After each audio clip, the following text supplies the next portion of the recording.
আল্লাহ তাআলা কিয়ামতের দিন সাইয়েদনা নূহ আলাইহিস সালামকে বলবেন, নূহ তুমি কি দাওয়াত পৌঁছিয়েছো তোমার উম্মতের কাছে? নূহ আলাইহিস সালাম বলবেন, হ্যাঁ আমি পৌঁছিয়েছি। এবার নূহের উম্মতকে আল্লাহ জিজ্ঞেস করবেন, হে নূহের উম্মতেরা, তোমাদের নবী নূহ কি দাওয়াত পৌঁছিয়েছে?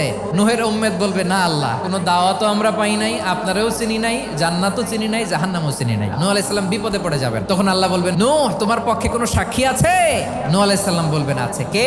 উম্মতে মুহাম্মাদি। তখন আমরা বলবো, আল্লাহর নবী নূহ আলাইহিস সালাম তিনি আপনি যা যা বলেছেন ঠিক তা তার উম্মতের কাছে পৌঁছে দিয়েছে। এবার নূহের উম্মতের সাথে আমাদের ঝগড়া লাগবে। তারা বলবে, তোমরা আসছো আমাদের হাজার হাজার বছর পরে, তোমরা কি করে জানলা? তোমাদের সাক্ষী ধর্তব্য হবে না? আমরা তখন বলবো, আমাদের কোরআনে তোমাদের নবীর নামে আল্লাহ তাআলা একটা সূরা নাজিল করেছেন, সূরাতে নূহ। দিন রাত এক করে তোমাদের কাছে তিনি দাওয়াত পৌঁছেছেন, সব আমরা জানি। আমরা যখন বলবো এই কথা, নূহের উম্মত চুপসে যাবে। তখন আমরা সত্য বলেছি কিনা এটা আল্লাহ তাআলা জানতে চাইবে বিশ্বনবীর কাছে। তখন বিশ্বনবী আমাদের পক্ষে সাক্ষী দিবেন। আওয়াজ করে বলেন আল্লাহু আকবার।